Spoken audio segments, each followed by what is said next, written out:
Пенчев. Възможност за ЦСК да изравни резултата.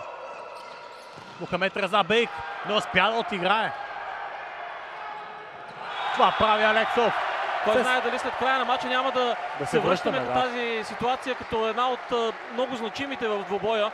ЦСК имаше контратака за изравняване на резултата, а Мохамед Реза Бейк е пропусна. Митев насочи сервиса си към Кристиан Алексов. Топка за Жулиан Георгиев. Край на гейма. 25-23. Мартин Павлов. Перфектен Тодор Вълчев. Има докосване на мрежата. От волейболиста ЦСК, което означава и край на втората част. Отлично изпълнение на Байрев. Сега възможност за блокадата на ЦСК. Станков към Алексов. Тази пусната топка е отразена. Неразбирателство обаче в полето на червените, което вбесява Александър Попов. Сгуров със защита.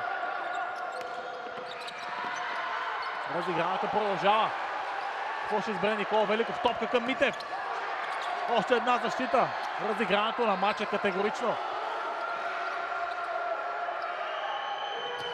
Николай Пенчев, геймбол за ЦСК. ЦСК оцелява и отказва да се предаде.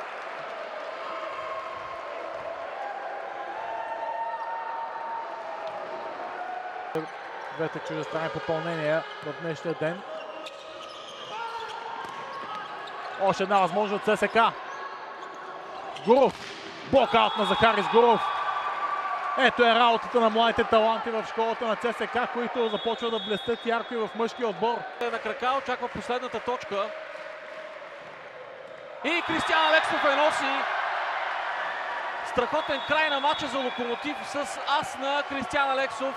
Кристиан Алексов не само заради начина, по който приключи матча с този ас, а и за всичко, което стори преди това. Избран за MVP.